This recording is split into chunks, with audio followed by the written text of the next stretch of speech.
Mr. Deputy Mayor, we're live. Thank you very much, Madam Deputy Clerk. Good evening, everybody, and welcome to Chambers. I'd like to call this Development Services Committee meeting to order, please. And just a couple of housekeeping issues. Please be sure to silence your cell phone while in chambers, and members of the public, when you're at the podium, please adjust the microphone, and council members, take time to adjust your microphone and speak clearly and directly. Thank you very much. The Township of Oro-Medonte acknowledges that we are situated on the traditional land of the Anishinaabe people and ancestral territory of the Huron-Wendat. The Anishinaabe include the Ottawa, the Ojibwe, and the Potawatomi nations, collectively known as the Three Fires Confederacy. It continues today as the home for diverse Indigenous peoples, including the historic Métis community in Penetanguishene. The Anishinaabe people continue to have an enduring relationship with this land, specifically the Chippewas of Rama First Nation, the Chippewa Tri-Council, and the William Treaties First Nations. The Huron-Wendat Nation also continues to pay respect and protect their ancestors and heritage on this land. We honor the Indigenous history and the culture that has thrived for millennia in this territory, and the treaties that bind us together as partners in the spirit of a shared, sustainable, and prosperous future. We are all treaty people. Our commitment begins with acknowledging the truth so that we can move forward together towards reconciliation. Thank you. May we have a motion to approve the agenda, please? Moved by Young, seconded by Clark. It is recommended that the agenda for the Development Services Committee meeting of Wednesday, August 7, 2024 be received and approved. All in favor? The motion is carried. Are there any disclosures of pecuniary interest? Okay, seeing none, if anybody finds themselves in that situation as we proceed, please declare it at that time.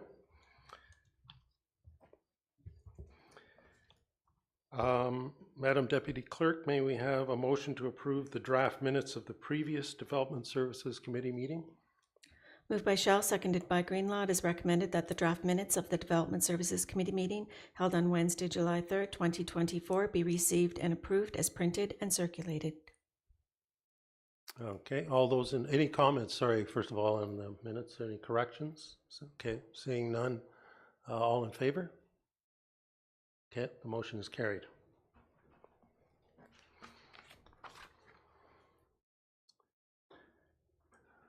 Okay, what we'll do now is we're going to move into the public meetings and public hearings portion of the evening. First of all, there are two public meetings, and for each public meeting and hearing, I will read a prior overview as each hearing and meeting is a separate legal entity. So I'll briefly summarize the procedure to be utilized for each meeting. Each application will be considered separately. Staff will advise of the purpose and effect of the application, provide any relevant information, and note any correspondence that has been received to date, and advise of any statement received from the applicant or if the applicant intends to make a presentation. If so, the applicant will then be given the opportunity to make a brief presentation. After the presentation, any members of the public that have registered to provide comments or who are in chambers will be given the opportunity to speak to the application being considered. The Deputy Clerk will advise of those that have registered, and finally staff will confirm if any further correspondence has been received during the public hearing or meeting. There will be a separate statement to be read at the start of each scheduled public meeting and hearing. Okay, with that, we will continue on with the first public meeting of the evening. Item 5A on the agenda, application number 2024ZBA05 Andrews. The applicant is Gail Andrews, and the location is 10087 Highway 12, Oro-Medonte. This public meeting is being held in accordance with the provisions of the Planning Act to obtain public comments with respect to the zoning bylaw amendment application submitted by Gail Andrews on lands municipally known as 10087 Highway 12. Please be advised that this hearing is being digitally recorded for the purposes of the creation of a public record. Only after comments are received from the public, township staff, and requested agencies will the Development Services Committee proceed further on the zoning bylaw amendment application. Has there been any correspondence received on this matter, Madam Deputy Clerk? Correspondence received from Bell Canada dated July 17, Enbridge Gas, July 22, Township of Oro-Medonte Building Division, July 30, and County of Simcoe Planning Department dated July 31st, 2024. Thank you very much. I'll now turn the meeting over to George Vadaboncourt, Manager of Planning and Special Projects, who will explain the purpose and effect of the zoning bylaw amendment application and any written statement received from the applicant. Mr. Vadaboncourt, please. Thank you, Mr. Chair. Good evening, committee members. So I'll be speaking to zoning and bylaw amendment application 2024 ZBA 05. It's for a property located at 10087 Highway 12. The current zoning of the property is agricultural rural, official plan is rural, and the current use is residential agricultural. The slide that you see there outlines the property and its location. Next slide, please.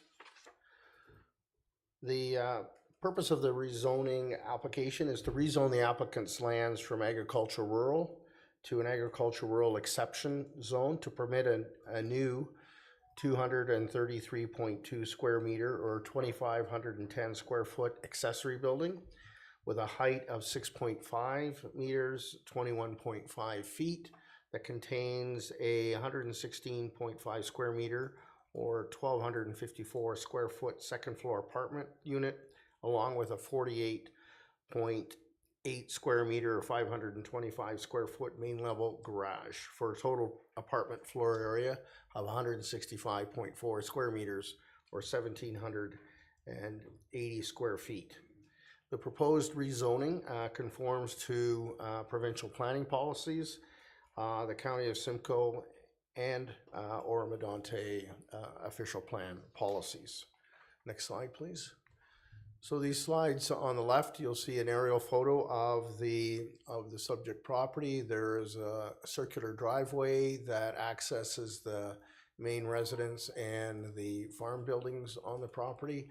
The lands are rural in nature and are being farmed. The slide on the right shows the public notice sign predominantly in the front yard of the applicant's property. Next slide, please. This slide is a site plan of the applicant's property, and I realize the image is small, but the little black square is where the proposed accessory building is proposed to be located. And in the next few slides, I'll outline that. You'll see the circular driveway that's there. There's a new septic bed that's being proposed and a well to service the accessory building. Next slide, please. So these images on this slide show the applicant's elevations from different perspectives, the east, west, and north elevation along with the south elevation. Next slide, please. This shows the applicant's floor plan, and this is the main floor plan. And you'll see to the left, there's a two-bay garage, and then you'll see a divider with a door at the top of the image, and that's the single-car garage that's to service the secondary apartment on the second floor. Next slide, please. This slide shows the second floor and the apartment unit on the second floor with the stairway access from the garage. Next slide, please. So the images here are going to show the property. So the image on the left is the driveway leading to the the current single-family home and attached garage, and that image is in the center. And the image on the right is how the circular driveway starts to curve over to where the proposed accessory building is going to be located. Next slide, please. So the image on the left shows a treed area, some scrub trees. These trees will be removed, and the accessory building is going to be located just in behind where those trees are located. And you can see there'll be an access from the circular driveway. The image in the center shows a pathway to the new garage and accessory apartment. And the image on the right is the actual location. There's some storage buildings and whatnot, a trailer there now. Those will be removed, and that's where the accessory building will be going. Next slide, please. The image on the left shows the farm buildings from the proposed location of the new garage. The image in the center shows the curved driveway heading back to the road and a series of trees on the right-hand side. These trees along the driveway are to remain. And the image on the right shows the location of the new garage and apartment from the road. So you can see it's quite set back from the road. Next slide, please. So this concludes staff's summary overview of the planning context and summary of the application. The purpose of tonight's public meeting is to receive comments from the public. Due to the minor nature of the rezoning application and at the applicant's request, a staff recommendation report and amending zoning bylaw have been prepared for committee's consideration later in the agenda. Mr. Chair, that concludes my comments, and I'd be happy to take any questions. Thank you.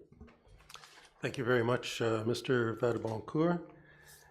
I'd now ask the applicant, Gail Andrews, who is registered to speak to the application, if she wishes to provide any further comment or indicate if she has anything further to be added to the staff report. Madam Deputy Clerk. Thank you. The applicant is not in the waiting room at this time. She had registered via Zoom. Okay, well, thank you very much. Thank you. I think it's relatively a simple application overall. Is there anyone else who's registered to speak from the public to this matter? No, there were no additional registrations received. Okay, thank you very much. And is there anyone else in chambers who wishes to speak to this issue? Seeing no one wishing to speak to the matter. Any additional correspondence received during the course of the meeting?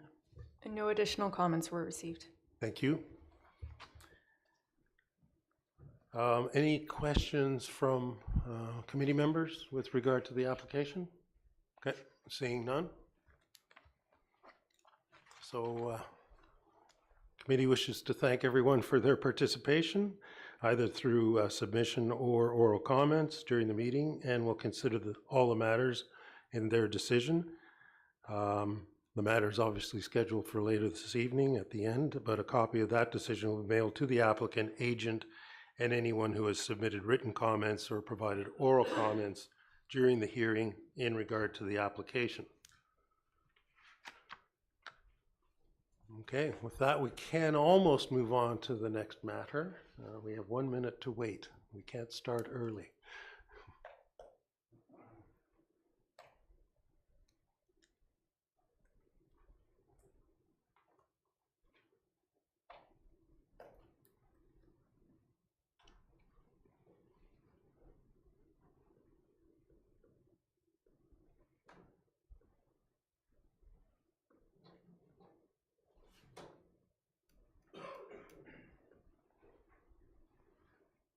Oh, I almost needed the drum roll for that one.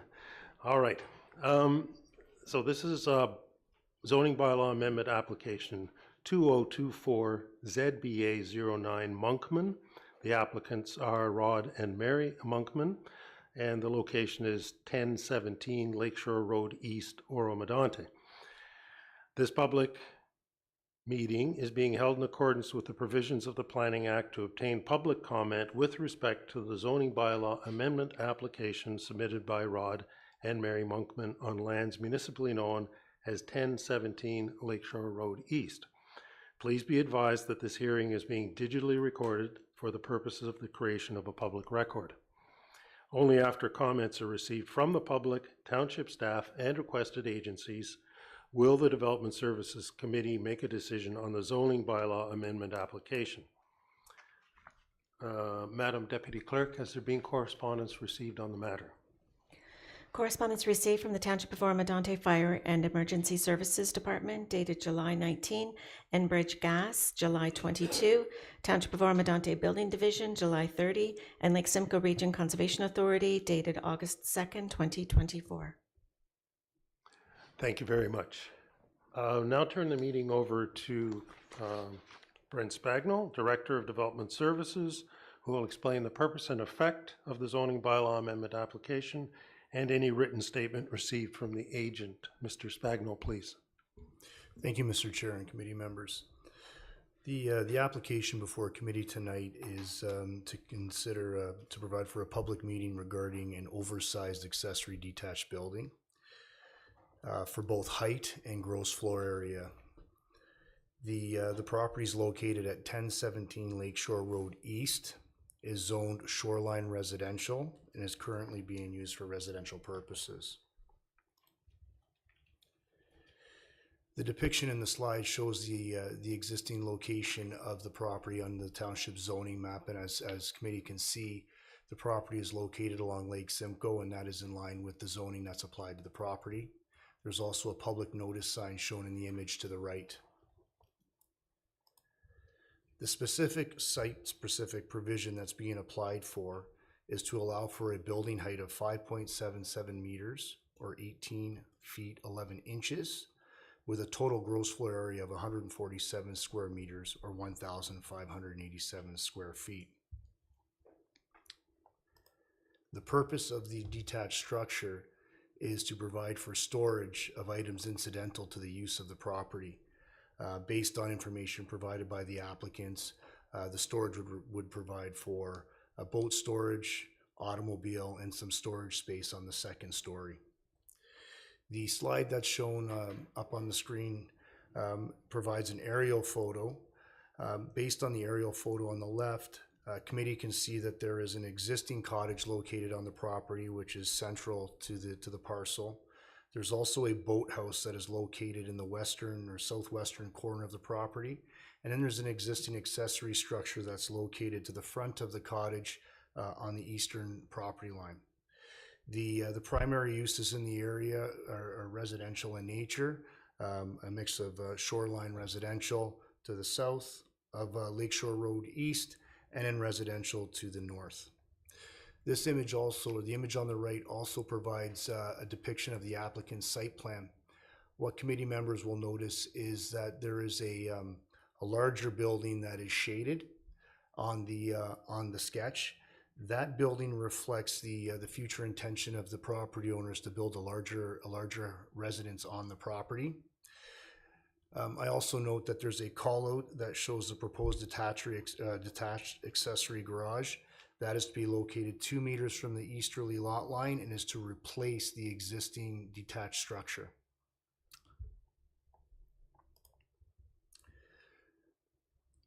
These images are just intended to give committee an idea of what the property lines look like. So the vegetation along the western property line and eastern property lines. As committee can see, there's some heavy vegetation along the property lines that will provide some buffering. Also of note, on the image on the right, you'll see the public notice sign for the zoning bylaw amendment, and you'll also see some additional vegetation that provides buffering from the property from the front lot line as well. This next image again shows the floor plans. The floor plan to the future residence, which is not part of this application, is just shown there for context, in that the property owners plan on building a larger dwelling on the property. I note that there is, to the bottom left corner of the screen, site or a layout of the proposed garage. You can see a boat located in the building. You can see a car, stairs to the upstairs level, and a window in the front. I think it's important to note as well that the zoning bylaw amendment has been required because the detached accessory building will be larger than the existing cottage. Under normal circumstances, if a minor variance was applied for, it would be difficult for staff to recommend approval in that instance. However, the purpose of this amendment is to recognize the size of the detached accessory building in light of the property owner's future plans, but also to specify and clarify the intended use of that building for storage purposes only through the zoning amendment. And again, the next slide just shows a close-up of the layout of the garage and an elevation. Again, you can see, or committee members can see, that it is a two-story structure. This would exceed the height of the existing cottage or the existing residence, but would not exceed the future residence which the owners are proposing. The plan is in the plan of the owners is it is an intention to develop the site in a phased approach, with this structure being constructed prior to the larger residence. That concludes staff's overview and presentation of the application before committee. Based on the application, staff have not brought forward a recommendation report. The reason for this is to obtain comments from committee members, any interested constituents, and then the idea is to have a recommendation report to follow up once all information has been provided through the consultation process. Staff are in committee's hands and are happy to answer any questions. Thank you. Thank you very much, Mr. Spagnol. I now ask the agents, John Clark and Susan Bradley, who are registered to speak to the application, if they wish to provide any additional comments or indicate if they have anything further to be added to the staff presentation. Are they available, Madam Deputy Clerk? Yeah, I'm here. Susan Okay, Bradley? that must be Susan Bradley, yes. Okay, please proceed. I am here. I'm here. Yeah, I don't understand why the recommendations aren't done yet. Sorry. I missed that part. Mr. Spagnol, please. Thank you, Mr. I believe I was under the understanding that we had some support from the township. Thank you, Mr. Chair. There has not been a recommendation report brought forward as part of this process to provide the opportunity to obtain comments from committee members or any members of the public that might have some comments to add for staff's consideration to form any recommendation report. That said, based on the designation, based on the size of the building, based on the fact that this is a zoning bylaw amendment, staff at this point do not have any issue with it from a policy standpoint with the application. Mm-hmm. However, Okay. the idea of the public consultations is to ensure that all comments are considered prior to a staff recommendation report. Thank you, Mr. Spagnol. Are there any other comments, Ms. Bradley? Yes, I'm wondering what the timeline is on that. Is that what the 30-day waiting period is? And then we'll get our recommendation, just so I'm following the process here? Mr. Spagnol, please. Thank you, Mr. Chair. Generally speaking, the time frame would be to arrive at the next development services meeting with a recommendation. However, if it's a straightforward application, considerations could be made to bring bylaws forward with reports at some other through council at the discretion of the clerk or council. Okay, Ms. Bradley, did you hear that? Yeah, so we have to go through the next month's meeting then? Again, go through this process again? Just one moment, please, Mr. Spagnol. Mr. Chair, I think to be clear, if there is no issues forming part of this, it would be at the discretion of council if council were to be accepting of bringing forward an expedited report to the next meeting for consideration.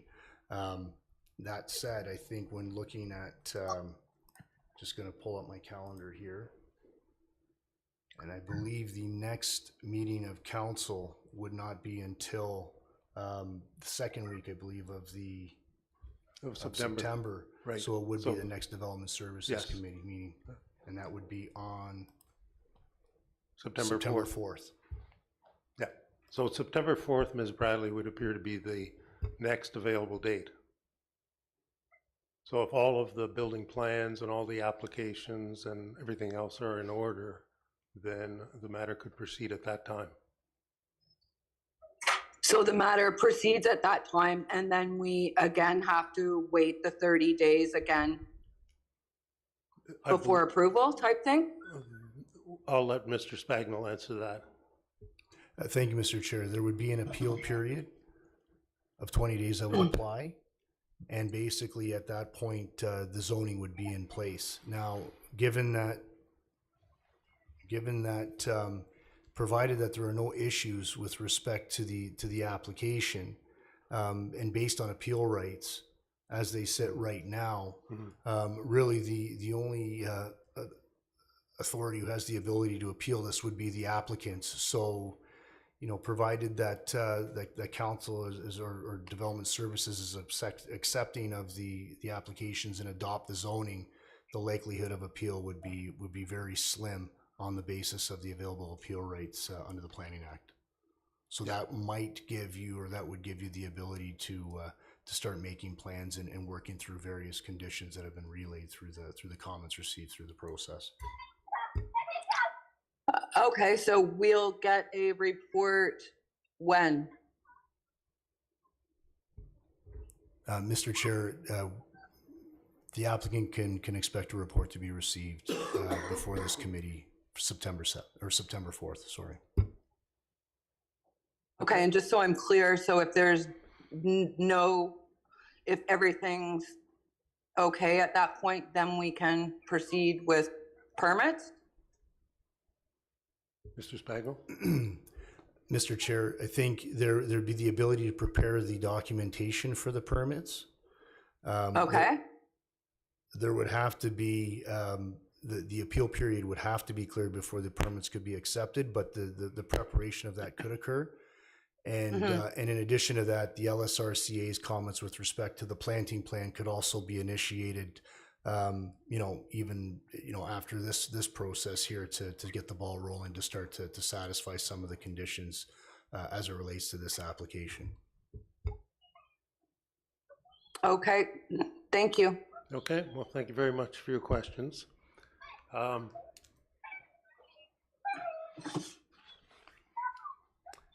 the committee members, any comments or questions with regard to this application? Okay, seeing none. Is anyone else, Madam Deputy Clerk, registered to speak to this matter? No additional registrations were received. Okay, thank you very much. Anyone in chambers who wishes to speak to this matter? Seeing none? Or There was no objection from anybody. Why is there a delay? oh, okay, excuse me. If you do wish to speak, just come up to the microphone and state your name, and then please. So my name's Rod Monkman. We're going through the process the correct way. We've had a long time with the procedure. Peter, no, my family, for a long time, we've been here in Simcoe since 1946. And our plan is to build a nice place for retirement home. And I just want to go through the proper procedures, and what I see what's going on, I think we should have the right to do it in process. So that's all I'll say. Okay, Madam Deputy Clerk, please. My apologies, I didn't catch the name. Oh, so Rodney Monkman? So the applicant, in fact. And I believe, from what I understand from the process, that should all other matters proceed in accordance to plan, that we will be having a report on September 4th, was it? Whichever, in the early first week of September, at which time there will be clearance to issue the permits and proceed with the project.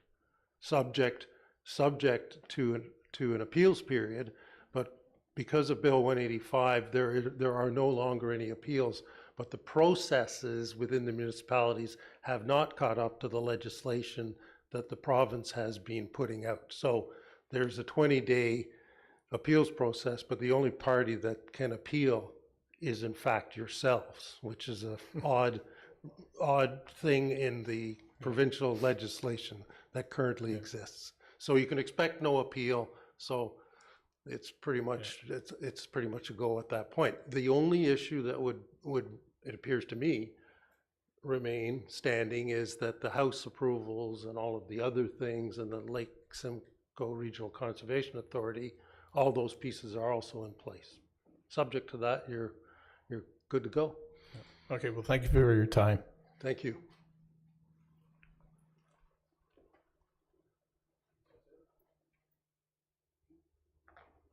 Any other communications received with regard to the matter during the process of the hearing?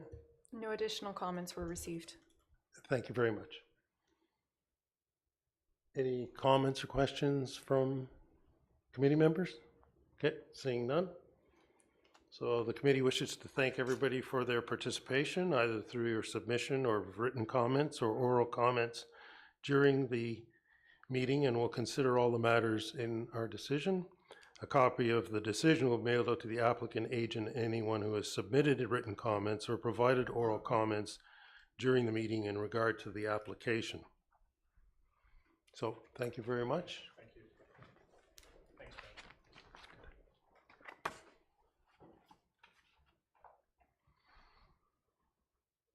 Okay, we can proceed with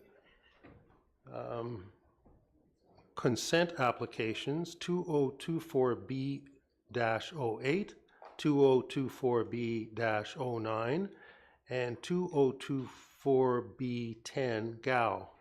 The applicants are Hugh Wan and Hang Gao, 1667 Ridge Road East, Oro-Medonte. This public meeting is being held, this public hearing is being held in accordance with the provisions of the Planning Act to obtain public comments with respect to the consent applications submitted by Zhu Han and Hang Gao on lands municipally known as 1667 Ridge Road East. Please be advised that this hearing is being digitally recorded for the purposes of the creation of a public record. Only after comments are received from the public, township staff, and requested agencies will the Development Services Committee make a decision on the consent applications. Madam Deputy Clerk, has there been communication received on this matter? Yes, correspondence received from the Township of Oro-Medonte Environmental Services Department dated July 25, Building Division July 26, Hydro 1 July 29, and Rocco and Adrienne Barca dated July 31st, 2024. Thank you very much. I'll now turn the meeting over to Yubing Fan, planner, who will explain the purpose and effect of the consent applications and any written statement received from the applicants. Ms. Fan, please. I will do this presentation. Thank you, Deputy Mayor thank you. Lavoie. So the subject property is located at 1667 Ridge Road East. The property is zoned agricultural rural, exception 15. It's designated rural settlements, and the current use of the property is residential and woodlot. The map on the left-hand side shows an aerial image of the property. So as you can see here, the majority of the property contains a woodland, and there is a single detached dwelling that's located along Ridge Road East. The map in the middle shows that the property is currently zoned agricultural rural, exception 15. Exception 15 only permits existing uses. So one of the recommended conditions of consent is that the applicant rezone the lands to permit residential uses on the lands to be severed. The map on the right-hand side shows that the property is designated rural settlements in the township's official plan, as it's located in the rural settlement area of Hawkstone. This is the applicant's consent sketch. So they're proposing to sever 3 residential lots along Ridge Road East. And this is the applicant's consent sketch that shows the lot frontages, the lot depths, and the lot areas. The 3 proposed lots comply with the minimum lot area and minimum lot frontage in the residential 1 zone once the properties are rezoned residential. And this is the applicant's conceptual development plan. So this is something that we require to demonstrate that once the proposed severances have occurred, that there's still an opportunity to develop the lands that are located to the rear. So the purpose of consent application 2024 B08 is the creation of a new residential lot. The lands to be severed would have a frontage of 30 meters and an area of 0.2 hectares. And the lands to be retained would have a frontage of 147.59 meters and an area of approximately 19.77 hectares. And I just want to note that those dimensions for the retained lands, that's following the 3 consent applications.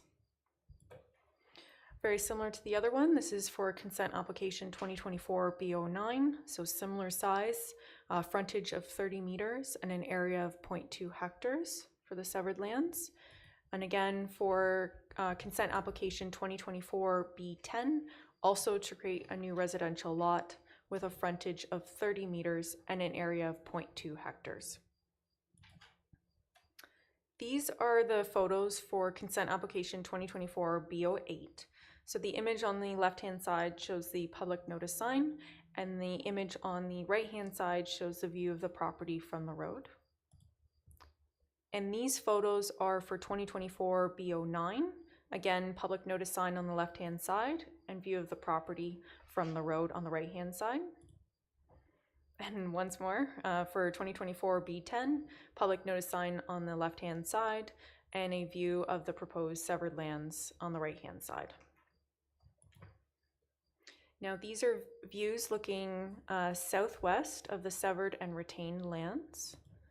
And this one here is looking southeast, looking towards the severed lots, and you can see in the distance the existing single detached dwelling on the lands to be retained. It is recommended that consent applications 2024 B08, B09, and B10 be approved, as the applications conform to and are consistent with the applicable provincial, county, and township land use policies and represent good planning.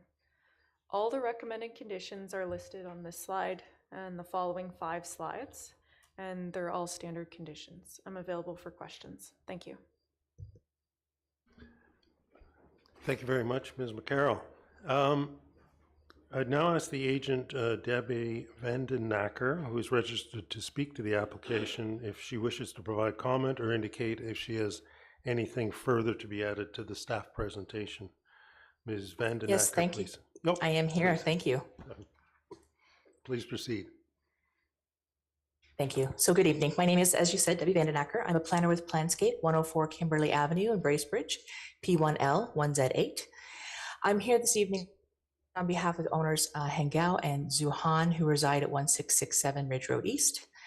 This application process commenced in the spring of 2024 when the owners attended several pre-consultation meetings with township staff to introduce these severance applications. Planscape was retained after these meetings to complete the required planning justification report. So our report is included in the formal application submission and in today's agenda package. Several minor revisions were made to the original severance request to ensure that the plans clearly follow the applicable official plan policies and the various entrance requirements for a future road entrance onto Ridge Road. As noted by staff, the application has been submitted to create 3 new rural residential lots with frontage from Ridge Road. The retained lot is very large, and the owners are considering a larger development proposal that indicates the creation of new internal roads to access the balance of the property. So you saw that slide in the staff presentation. The severance sketch includes the location of a new road intersection at the west end of the property. We read through a very thorough staff report, and we agree with all of the overall policy review and analysis. Positive points for your consideration include the proposed development is included in a rural settlement designation. Similar land uses exist in the immediate neighborhood. The proposed lots are in character with these existing uses, and the proposed severances will not impact any identified natural features located on or in close proximity to the subject lands. We share the opinions of your staff and agree that these applications are consistent with the PPS, conform to the Simcoe and Township official plans, and provided that the Committee of Adjustment support the draft set of conditions included for your consideration this afternoon. These considerations would include a zoning amendment application to rezone the lots for their intended use. So thank you for your time. I am available for any questions related to the file. Thank you very much for that. Committee members, do you have any comments or questions with regard to this application? Oh, yes, we do have one. Councillor Young. Thank you, Deputy Mayor. Ms. McCarroll, what is the minimum frontage? I recall it used to be 140 feet thereabouts, and what is it currently? I understand this is for a variance, but go ahead. So through you, Deputy Mayor Lavoie, to Councillor Young, they revised their frontage to comply with the zoning bylaws residential 1 frontage of 30 meters. So they are right on 30 meters for all 3 lots. Okay, thank you very much. I think that addresses the question. Any further comments or questions? Okay, seeing none. Is there anyone who is registered to speak to the matter from the public, Madam Deputy Clerk? Thank you. The applicant, Mr. Gao, is also registered to provide comments. Mr. Gao, did you want to make comments? If you do, please. Okay, I just here answer some question from you guys. Okay. Okay. Thank you very much. And for the record, Mr. Gao declines comment at this point unless there are questions for him. Was there anyone else registered to speak to the matter? No, Mr. Chair, there were no additional registrations received. Is there anyone here in chambers other than Mr. Gao who would wanted to speak to this matter? Okay, seeing none. Any additional correspondence received during the course of the hearing on this matter? No additional comments were received. Thank you very much.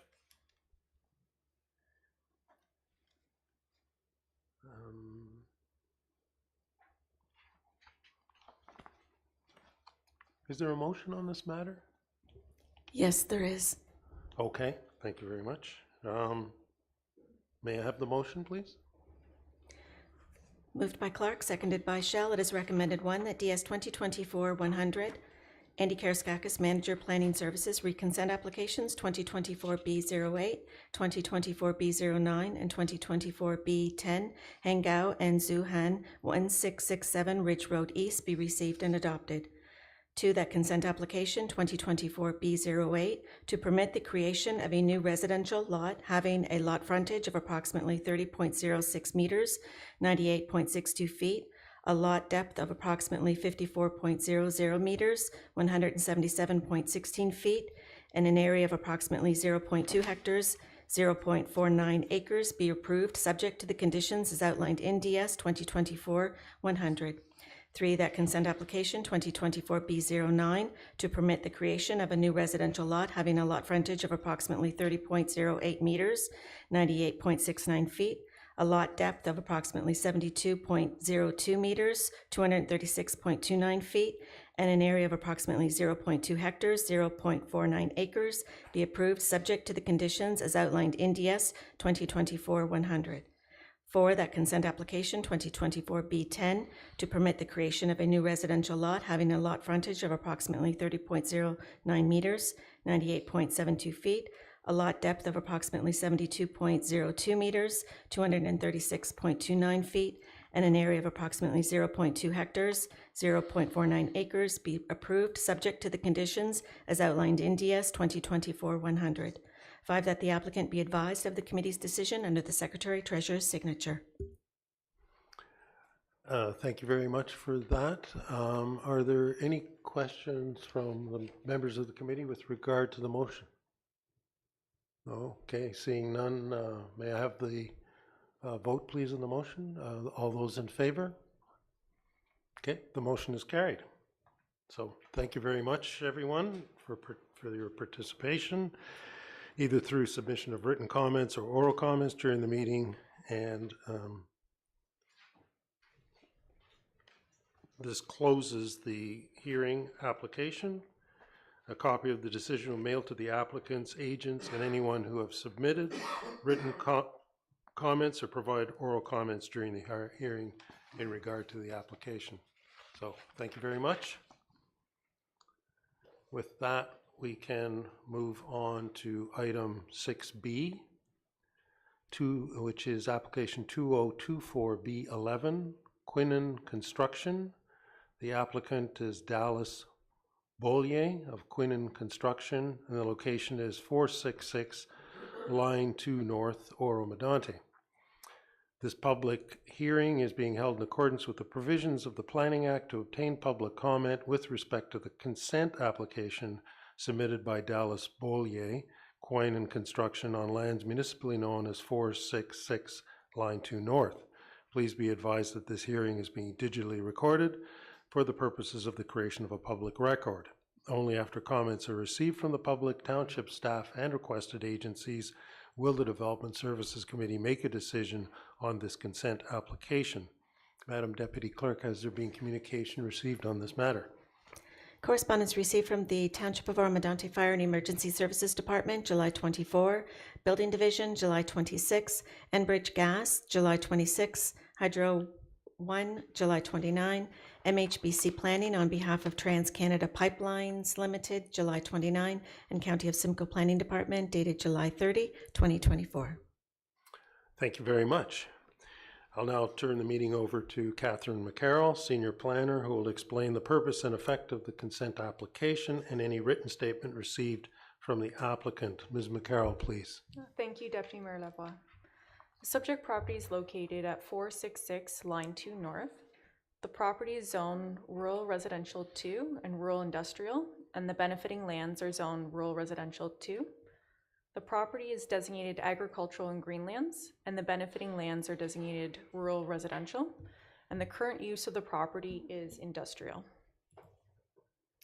The aerial image on the left-hand side shows the subject property, which is outlined in red, and the benefiting lands are located just to the north on Line 2 North. There is currently an industrial building that you can just make out the gray roof, and that's in the southeast corner of the property in the area that's zoned rural industrial. Otherwise, the remainder of the lot is a woodlot.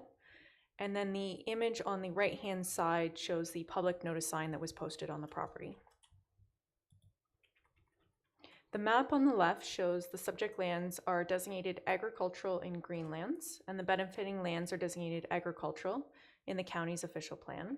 The map in the middle shows that the subject lands are designated agricultural and greenlands, and the benefiting lands are designated rural residential in the township's official plan. And then the map on the right-hand side shows the existing zoning of the property, which is rural residential 2 and rural industrial, which is that purple area in the southeast corner of the lot. And then the benefiting lands are zoned rural residential 2 in the township zoning bylaw. The purpose of the consent application is to do a boundary adjustment, so to sever lands from 466 Line 2 North and merge it with 490 Line 2 North. The lands to be severed would have a frontage of approximately 42.67 meters and an area of 0.27 hectares. The lands to be retained would have a frontage of 100.5 meters and an area of 2.4 hectares. And the total merged lands would have a frontage of 85.3 meters and an area of 0.5 hectares. This is the applicant's consent sketch. So the lands that are proposed to be severed from 466 Line 2 North and merged with 490 are circled in red. The retained lands are circled in green. The benefiting lands are identified as Part 4, and that's 490 Line 2 North. And then the proposed merged lands are outlined in blue. These are the views looking both north and south along Line 2 North. The photo on the left-hand side shows the existing industrial building on the lands to be retained, which is the 466 Line 2 North. And then the photo on the right-hand side shows two of the notice signs that show that the Trans-Canada Pipeline runs through the middle of the retained lands. The photo on the left-hand side shows the benefiting lands, which is 490 Line 2 North. And the photo on the right-hand side shows the lands that are proposed to be severed and merged with 490 Line 2 North. It is recommended that consent application 2024 B11 be approved on the basis that the application conforms to and is consistent with all the applicable provincial, county, and township land use planning policies and represents good planning. All the recommended conditions are listed both on this slide and the following slide, and they're all standard conditions. And I am available if there are any questions. Thank you. Thank you very much, Ms. McCarroll. I now ask the applicant, Dallas Bollier, who is registered to speak to the application, if there are any additional comments or anything further to be added to the staff report. Please proceed. He's in the waiting room. I'll ask staff to advance. Thank you very much.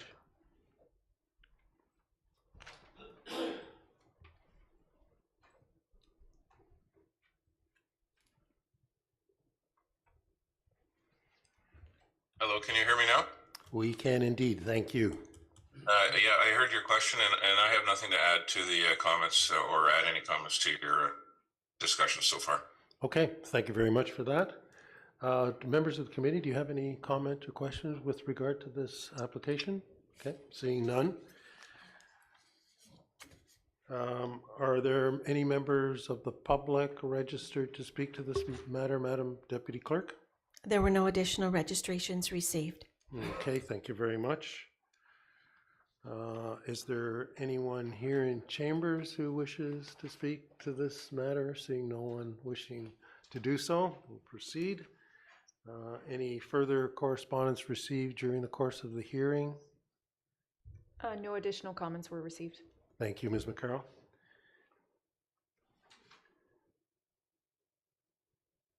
May we have the motion for this application, please? Moved by Greenlaw, seconded by Young. It is recommended, one, that DS 2024-095, Catherine McCarroll, Senior Planner, reconsent application 2024-B11, Quinlan Construction Limited, 466 Line 2 North, be received and adopted.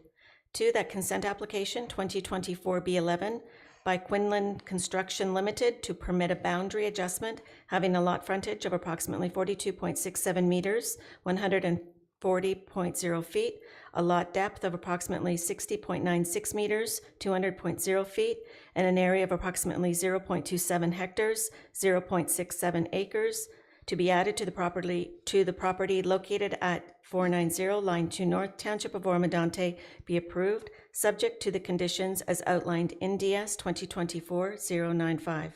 3, that the applicants be advised of committee's decision under the Secretary-Treasurer's signature. Thank you very much for that. Any comments with regard to the motion? Any need for clarification? No. Seeing none. May I call, oh, sorry, Madam Deputy Clerk, did I? The applicant, Dallas, has his hand raised in Zoom. Oh, right. Okay. Thank you for that. I didn't see that. Please proceed, sir. Thank you. I just wanted to clarify that there is a Quinlan Construction in Oro-Medonte, but that is not us. It's just in case you're taking minutes and writing with the L in there, that's not the same company. Correct. It's Quinlan. Thank you very much for that observation. I did note that myself. Okay. Very good. So for the record, please, that for the record has been noted. Okay, appreciate it. Yep. Thank you then. May I call a vote, please? All those in favor of the application? Okay, the motion is carried. The committee wishes to thank everyone for their participation, either through submission of written comments or oral comments during the hearing, and will consider all the matters in their decision. A copy of the decision will be mailed to the applicant, agent, and anyone who has submitted written comments or provided oral comments during the hearing in regard to the application. So thank you very much. And with that, we can move on to consent application 2024-B12, Ward. The application is Jamie Ward, and the location is 253 Craig Side Road, Oro-Medonte. This public hearing is being held in accordance with the provisions of the Planning Act. to obtain public comments with respect to the consent application submitted by Jamie Ward on lands municipally known as 253 Craig Side Road. Please be advised that this hearing is being digitally recorded for the purposes of the creation of a public record. Only after comments are received from the public, township staff, and requested agencies will the Development Services Committee make a decision on this consent application. Madam Deputy Clerk, has there been correspondence received on this matter? Correspondence received from the Township of Oro-Medonte Building Division, July 26, Enbridge Gas, July 26, Hydro 1, July 29, Nottawasaga Valley Conservation Authority, July 29, and County of Simcoe Planning Department dated July 30, 2024. Thank you very much. I'll now turn the meeting over to Catherine McCarroll, Senior Planner, who will explain the purpose and effect of the consent application and any written statement received from the applicant. Ms. McCarroll, please. Thank you, Deputy Mayor Lavoie. The property is located at 253 Craig Side Road. The property is zoned agricultural, rural, and environmental protection. The property is designated rural and greenlands in the township's official plan, and the current use of the property is residential and agricultural. The image on the left-hand side shows an aerial image of the property. So the lands that are proposed to be severed are located in the northwest corner of the property, where you can just barely make out the driveway and the existing single detached dwelling. There are also some natural heritage features that you can see on the south half of the property, and those include evaluated wetlands, unevaluated wetlands, significant woodlands, and watercourses. The image on the right-hand side shows the public notice sign that was posted near the road. The map on the left-hand side shows that the property is currently zoned to agricultural rural, which is the area that's the cream color, and environmental protection, which is the area that's in green. The map on the right-hand side shows that the property is designated rural, which is the portion in white, and greenlands, which is the portion in green, and that's in the township's official plan. The map on the left-hand side shows the natural heritage features that are located on the south half of the property. So these features are more than 240 meters from the lands that are proposed to be severed, so none of the natural heritage policies were applicable to the severance. And then the map on the right-hand side shows that the property is designated both rural and greenlands in the township, or sorry, in the county's official plan. The purpose of the consent application is to sever one residential lot. The details are all on the screen. So the lands to be severed are proposed to have a frontage of 134.5 meters, an area of 1.04 hectares, and will be used for residential purposes. And the lands to be retained are proposed to have a frontage of 86.3 meters and an area of 44.4 hectares, and are proposed to be used for agricultural purposes. This is the applicant's consent sketch. So the lands that are proposed to be severed are illustrated in yellow in the northwest corner of the subject lands. And there is a detailed image at the bottom on the left-hand side that illustrates the severed lot, and that it will include the existing dwelling, there's an accessory building, and the existing driveway that loops around. These photos show the views looking both north and south along Craig Side Road. The photo on the left-hand side shows the existing single detached dwelling that's located on the lands that are proposed to be severed, and the image on the right-hand side shows the lands to be retained. And it's recommended that consent application 2024 B12 be approved on the basis that the application conforms to and is consistent with all the applicable provincial, county, and township land use policies and represents good planning. All the recommended conditions are all listed on this slide here, and they're all standard conditions. And I'm available if there are any questions. Thank you. Excellent. Thank you very much. Now ask the agent, Victoria Lemieux, who is registered to speak to the application, if she wishes to provide any comments or indicate anything further with regard to the staff report. Ms. Lemieux, please. Thank you, Chair. Good evening, Chair and members of committee. My name is Victoria Lemieux. I'm a registered professional planner with Morgan Planning and Development. For the record, My mailing address is 98 Tecumseh Street, Orillia, Ontario, L3V1Y2. I really appreciate Ms. McCarroll's detailed presentation of the consent application in front of the committee this evening, and out of respect for the Development Committee's time, as well as staff time, I don't believe me going through our submitted presentation is needed at this stage. I just wanted to make a verbal comment and reiterate to the committee that our office has worked very closely with staff on this application, and we have supported and we have submitted a supportive planning justification report in relation to the proposed lot creation. The lot creation is, as Ms. McCarroll mentioned, in keeping with all applicable levels of policy. And just to reiterate to the committee as well, we have reviewed the proposed conditions that staff have put forward, and we are in support of those. So really, I'm here for any questions that committee or members of the public might have. So thank you very much for your time. Thank you very much for your consideration, Ms. Lemieux. Do committee members, do you have any comments or questions with regard to the application? Okay, seeing none. Madam Deputy Clerk, is anyone from the public registered to speak to this matter? There were no additional registrations received. Okay, thank you very much. Is there anyone in chambers who wishes to speak to this matter? Seeing no one so interested.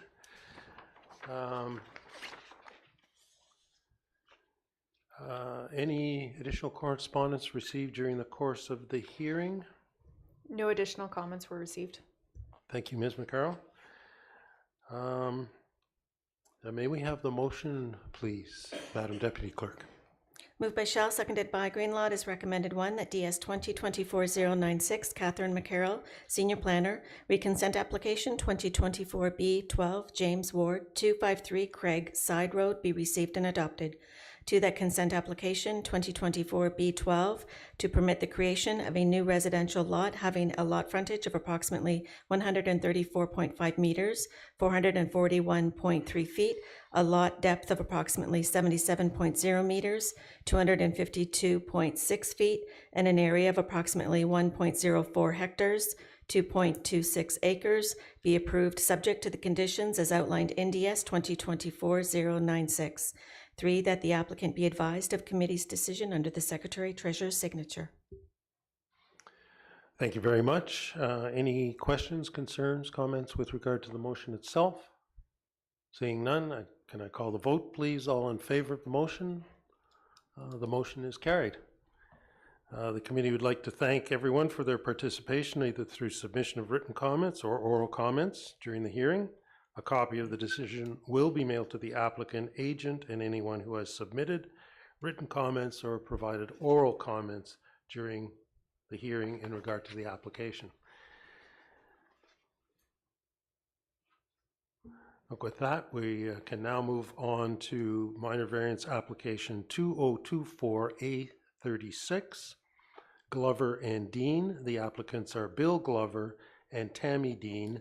The location is 121 Bramble Road, Oro-Medonte. This public hearing is being held in accordance with the provisions of the Planning Act to obtain public comments with respect to the minor variance application submitted by Bill Glover and Tammy Dean on lands municipally known as 121 Bramble Road. Please be advised that this hearing is being digitally recorded for the purposes of the creation of a public record. Only after comments are received from the public, township staff, and requested agencies will the Development Services Committee make a decision on the minor variance application.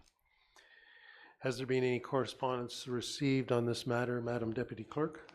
Correspondence received from the Township of Oro-Medonte Operations Division dated July 25, Building Division dated July 26, and Lake Simcoe Region Conservation Authority dated July 29, 2024. Thank you very much. I will now turn the meeting over to Yu Bing Fan, planner, who will explain the purpose and effect of the minor variance application and any written statement received from the applicants. Ms. Fan, please. Thank you, Ms. Chair. The minor variance application 2024 A39 is applied for the property located at 121 Bramble Road. The property is zoned residential limited service hold and designated shoreline in the township's official plan. So current use of the property is residential. The image on the left-hand side is an aerial photo of the property from 2023, which is not up to date, but we can see that the original dwelling has been demolished since 2023, and currently there are 3 existing structures on the property: a detached garage in the front yard, and a boathouse on the water side, which we can see from the photo. And on north side of the boathouse, there are 2 rows of retaining walls that are newly built but are not shown in this photo. The image in the middle shows the existing zoning of the property. The whole property is zoned residential limited service hold. And the image on the right-hand side shows the public notice sign that was posted on the property. This slide presents the purpose of this application. As I introduced in the previous slides, in 2023, the owners of the subject property demolished the original single detached dwelling and built 2 rows of retaining walls without approved building permits and applicable planning approvals, which resulted in the property's current non-compliant status, that there are 3 detached accessory structures on the property without the main building. Also, we want to note that the grading of the waterside property has been altered during the construction of the retaining walls, and the original top bank of the slope that exceeds 33% is behind the upper retaining walls and closer to the water. So now, the applicant is going to rebuild the single detached dwelling on the property and requesting 2 variants. The first one is to keep the existing garage, boathouse, and retaining walls prior to the construction of the new dwelling.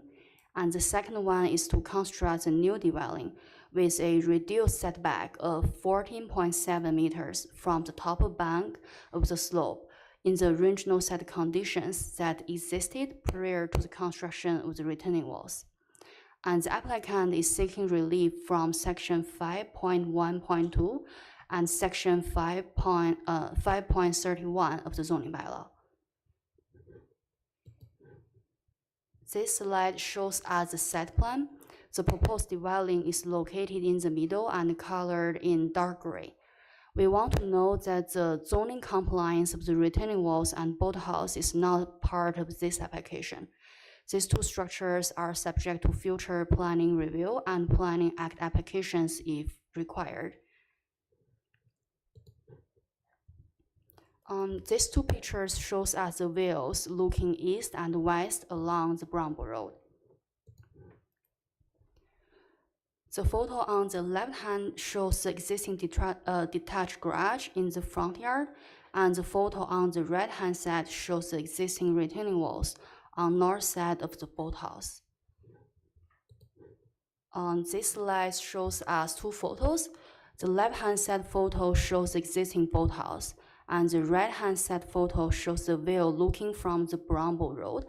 And we can see that due to the steep slope, the retaining walls and boathouse are barely visible from the road. This slide concludes my presentation. It is recommended that the minor variance application 2024 A39 be approved, as the application meets the 4 tests of the Planning Act and conforms to or is consistent with applicable provincial, county, and township planning policies and represents good planning. The recommended conditions are listed on this slide.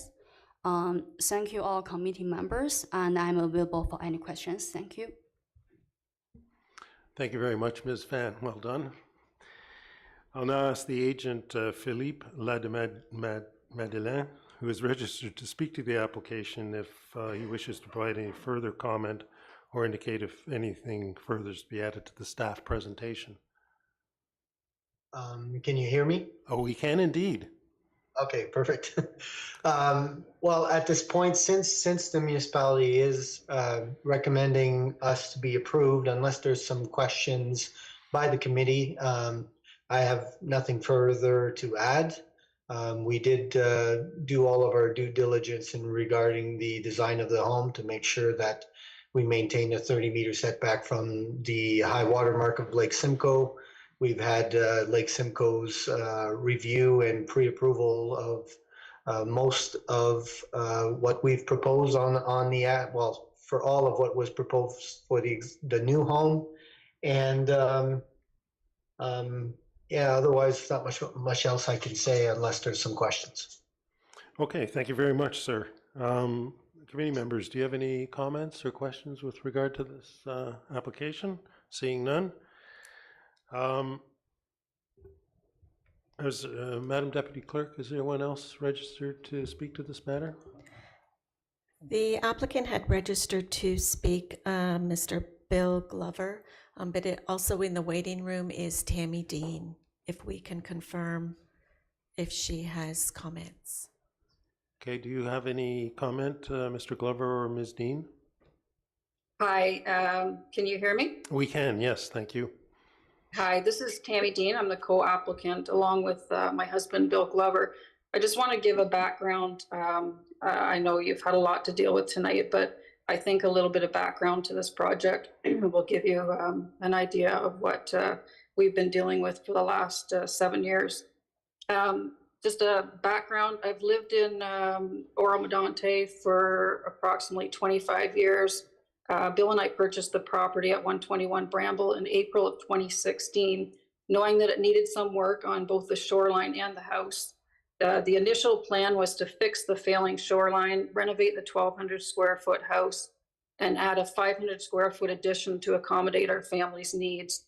In 2017, we hired professional engineering companies from the area with extensive expertise in Oro-Medonte and Lake Simcoe projects to help us with the planning and applications with both LSR, CA, and Oro-Medonte townships. After considerable research and advice from multiple contractors, we found that renovating the house was not conducive to the 35-year-old structure that was built on cinder blocks, and it was penetrated with mold. We then hired Phil from Custom CAD to design a house that was synergistic with the neighborhood, the narrow lot lines, and to provide a footprint for a new ecological septic system. Phil has extensive experience from designing over 85 homes on Lake Simcoe. The shoreline project itself became much more involved than expected due to an existing failing rotten wooden wall, unsafe stairs, and an eroding slope into Lake Simcoe. The shoreline project needed to be completed first due to the narrow nature of the property, leaving no room to work around the house. The permit process with Lake Simcoe Region Conservation Authority took 3 years, taking us into the beginning of COVID, which, as we all know, became a nightmare for processes, finding contractors and materials.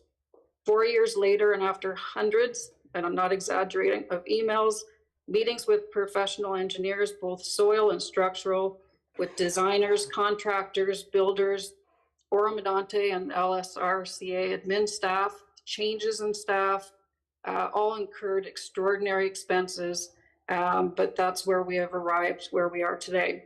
The cost of this build has doubled since we first started this process. Bill and I want nothing more than to improve our property, increase the value of our house for our neighbors, upgrade the almost 40-year-old septic system to an efficient one that's away from the lake, plant indigenous plants throughout the property, and hopefully create a 30-year planned retirement home to enjoy with our growing family. Our team of true professionals, which include Phil from Custom CAD, Alan Bordoff from Springwater Engineering, Lexi Dearborn from Dearborn Landscaping, Kent Malcolm from Merck's Engineering, Nicole and James from MK and Company. Just a few examples of all the professional people that we've had working on this project from day one. They've all worked relentlessly with LSRCA and Oro-Medonte Township. And Bill and I couldn't thank them enough for persevering with us through this unbelievable process. We'd also like to thank Oro-Medonte staff for helping us navigate the complex process the past couple of months. And we look forward to working together in the months to follow. Thank you. Thank you very much for that context, Ms. Dean. Are there any questions is there anyone else registered to speak to this matter? There were no additional registrations received. Thank you very much. Is anyone here in chambers who wishes to speak to the matter? Please come forward to the rostrum and state your name.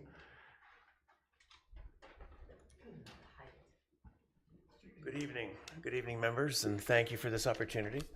My name is Steve Weinberger. My wife and I, Paula, we live right next door at 113 Bramble Road. We don't totally understand what the potential issue is. As a background, it's a lovely street. It's a very private, quiet street. Because of the setback from the lake, when we sit on our dock, we don't see any other homes. And same with our neighbor on the other side of us as well. So given the new application, we don't understand clearly how far from the shoreline of the lake will the house be, and when we're sitting on our dock, will we be staring at a two-story house? Put that question. I can answer that question. Okay, please go ahead. If possible. There was a rendering submitted as part of the application on the initial page, which wasn't in this report. Yubing, do you have it handy? Through Mr. Chair, yeah, we have the 3D rendering. Just give us a second, we can show it on the presentation. Thank you very much, Ms. Van. Also, while Yubing looks for it, there's also an outline of our house footprint showing on the GIS topo view on our minor variance application that locates our house's lakefront frontage being behind the two neighboring properties, as in further away from the lake. So, yeah, it appears to be quite set back from the shoreline. All right, so it'll be further behind than, are you saying that it would be further away from the lake than our home is currently? Yes, the property directly to the west of us is actually closer to the lake, or projecting beyond the front of our porch, basically. Okay, thank you. The other question, as a follow-up on the same topic, I think it's a two-story home. And again, there's a tree line between the two homes. Will it be beyond the tree line? So in other words, will we be staring at the top of the second story that goes beyond the tree line? Based on the height of the mature tree cedars that are there now, it will not. It's noted as a two-story, but really all it is a story and a half on the street. Essentially, because of the grade on the property, really what we have is a walkout on the lake side, which would have been a basement in any other scenario. But in this case here, we did a split level entrance so that we could access the backyard more easily. So we actually stepped down a half a flight to our main spaces and step up half a flight to our second story. So really, there's no basement beyond what is considered a two-story home. So the rendering that you see is the water side, and it's essentially a walkout basement and a single-story home. Same level. Terrific. Thank you very much. The garage itself is 2 stories, but it's much further back. Thank you very much. Our questions have been answered. Thank you. Good luck with the project. Yes, and thank you very much for your questions. I'm glad we were able to help clear things up. Thank you for staff for being responsive. Anyone else in the gallery who wishes to speak to this matter? Seeing no one. Any additional correspondence received during the course of the hearing? No additional comments were received. Okay, thank you very much, Ms. McCarroll. Any comments from the committee members with regard to that? Okay, and may we have the motion, please, Madam Deputy Clerk? Moved by Young, seconded by Clark. It is recommended, 1, that DS 2024-094 Yubing Fan Planner, minor variance application 2024-A39, William Glover and Tammy Dean, 121 Bramble Road, be received and adopted.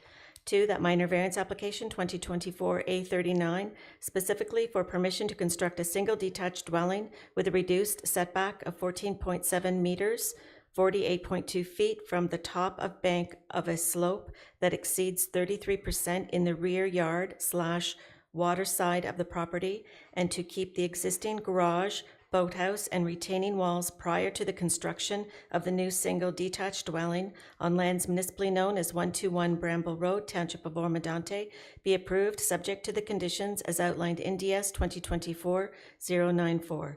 3, that the applicant be advised of committee's decision under the Secretary-Treasurer's signature. Thank you very much. Any comments, questions about the motion itself? Okay, seeing none, may I call the vote, please? All in favor? Okay, the motion is carried. Thank you very much. The committee wishes to thank all those for your participation, either through your submission of written comments or oral comments during the hearing. A copy of the decision will be mailed to the applicant, agent, and anyone who has submitted written comments or provided oral comments during the hearing in regard to the application. Thank you.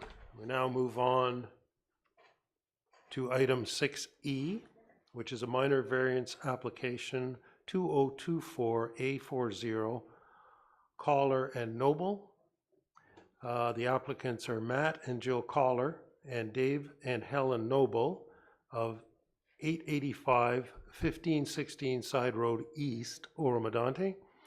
This public hearing is being held in accordance with the provisions of the Planning Act to obtain public comments with respect to the minor variance application submitted by Matt and Joe Collar and Dave and Helen Noble on lands municipally known as 885 1516 Side Road East.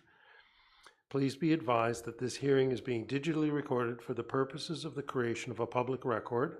Only after comments are received from the public, township staff, and requested agencies will the Development Services Committee make a decision on the minor variance application.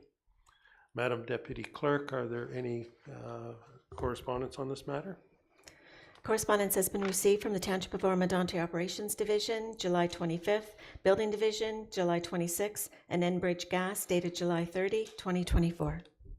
Thank you very much. Now turn the meeting over to George Vadaboncourt, Manager, Planning Special Projects, who will explain the purpose and effect of the minor variance application and any written statements received from the applicants. Mr. Vadaboncourt, please. Thank you, Mr. Chair. I'm going to be speaking to minor variance application 2024-A40. The property is located at 885 1516 Side Road. The zoning of the property is agricultural rural. The property is designated agricultural in the township official plan, and the current use is residential. The image on the right shows the property as an irregular shaped lot. It's 0.41 hectares in size, or 1 acre.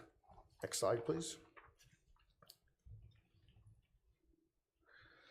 So you have 3 images on this slide. The image on the left shows the property with a red outline. You can see that the house is located in a predominantly rural area. It's surrounded by farmland. The center image shows the zoning on the property as agricultural rural, and the image on the right shows the sign posted, the public notice, and the driveway entrance. Next slide, please. So the applicants are proposing to convert an existing 80.2 square meter or 864 square meter attached 3-bay garage into a secondary suite. The applicants are seeking relief to the maximum floor area of a dwelling unit accessory to a single detached dwelling under the zoning bylaw, specifically section 54 or 5.4C. The maximum permitted under the zoning bylaw is 70 square meters, or 753.5 square feet, and they're proposing an accessory dwelling of 101.8 square meters, over 1,096.8 square feet. Next slide, please. This indicates the applicant's site plan. The highlight there is the septic system just located at the rear of the property. Next slide, please. So the next couple of slides will show the applicant's sketches, and this slide shows the garage area showing the proposed renovation. So they will be converting this ground floor into a portion of the apartment. Next slide, please. And the upper floor will just be a loft area as part of the apartment. Next slide, please. So these two images show the 1516 side road looking east and west. Next slide, please. So these images here show the existing house. So the image on the left is the front view of the house, and then the image in the center is just an angle view of the front of the house, where you can see the garage. And then the image on the right is the attached garage in its current form. Next slide, please. So these two images show the house again. The one on the left shows the view of the garage and the parking area, and also the public notice sign in the front. And the image on the right shows the view of the rear of the house and the accessory garage. Next slide, please. So it is recommended that minor variance application 2024 A40 submitted by Matt and Jill Kohler and Dave and Helen Noble for the property known municipally as 885 1516 Side Road East be approved on the basis that it meets the 4 tests of a minor variance under the Planning Act. It is in conformity and consistent with applicable provincial, county, and township planning policies and represents good planning. Staff are recommending 2 conditions of approval listed on this slide and in the staff report. They are standard conditions. Mr. Chair, that concludes my presentation. I'm happy to answer any questions. Thank you. Thank you very much, Mr. Vadabancourt. I now ask the applicant, Matt Kohler, who's registered to speak to the application, if he has any comments to provide or anything further to be added to the staff presentation. Please come up to the microphone, sir, and state your name. Matt Kohler, for the record. Thank you for your time tonight, and we have no additional comments unless there are questions. We'd just like to thank the township for all their assistance with this variance application. Thank you very much for that. Any committee members have any comments or questions with regard to the application? Okay, seeing none.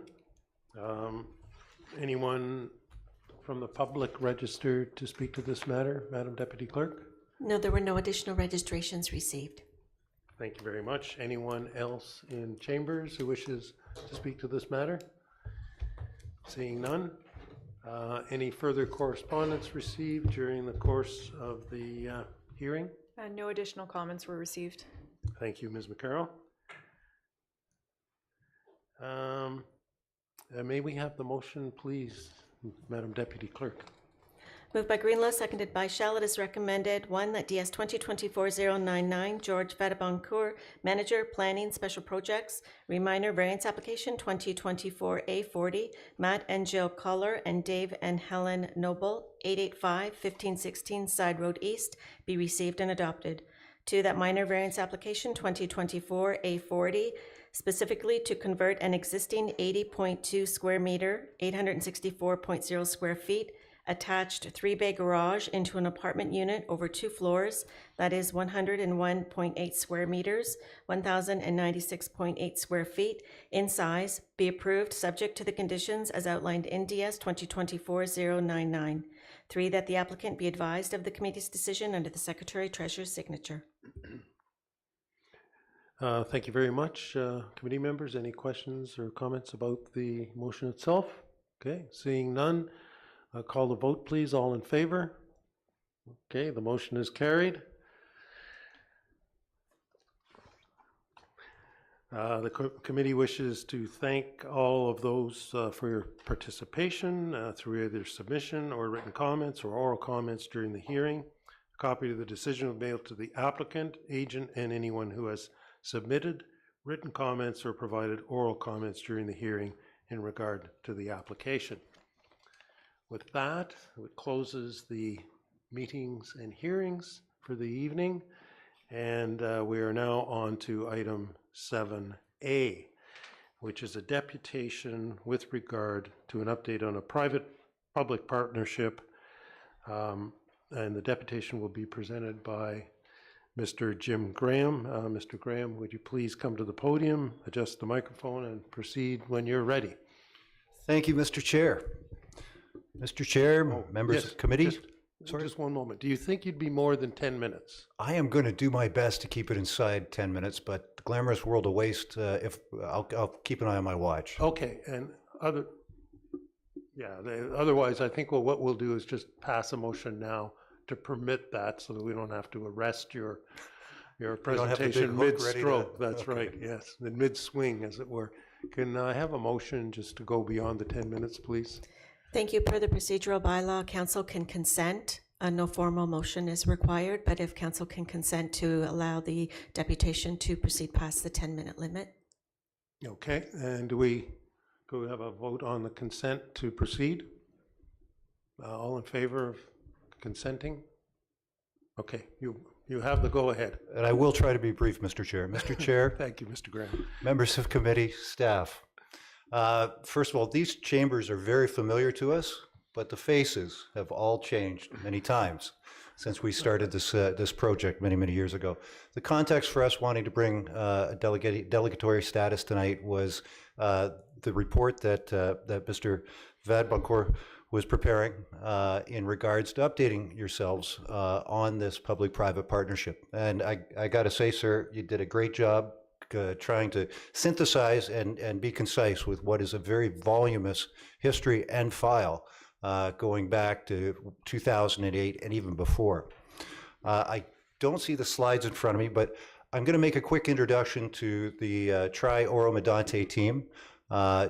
Tri Recycling Oro-Medonte is a partnership between my sister, Stacy, my father, Bill, and Rob Cook, who is the past president of the Ontario Waste Management Association for over 20 years. They represent both the public and private sector in the waste industry in Ontario. Going to have some desired outcomes tonight. Real quick gloss over the nature of waste. Hasn't changed much since we started this public-private partnership. I want to talk a little bit about who Tri Recycling is, and why there was some interest between Oro-Medonte and Tri Recycling to talk about this opportunity going back 16 years plus. Of course, history of the project, and also next steps on proceeding to try and achieve the desired intent from the original conception. So I guess next slide, which would be real quick. In Ontario, we are not recycling more per capita. We are recycling less per capita as citizens in this province. And we're doing a relatively okay job at the Blue Box compared to other provinces and states. On the commercial side, however, very little is being recycled. And most of the commercial waste, over 40% of it, is still going to Michigan.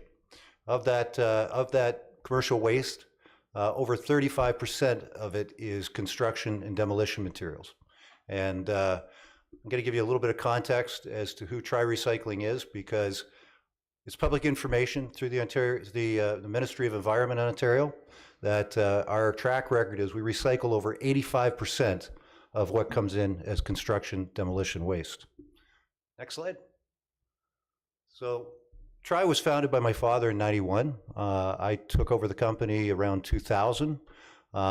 We really try and figure out how to recycle those construction material wastes and turn them into new products. Next slide. Some quick stats about what we do. Some of the startle facts. Basically, of that waste that's on those trucks to Michigan or other landfills, the stuff in the construction material, over 15% of it is metal. That's just the way it is, and it's being buried every day. Next slide. So we work with a lot of municipalities throughout Ontario, ranging from managing their drop-off depots and household special waste depots to specific waste streams like construction material and roofing materials and shingles, all throughout southwestern Ontario.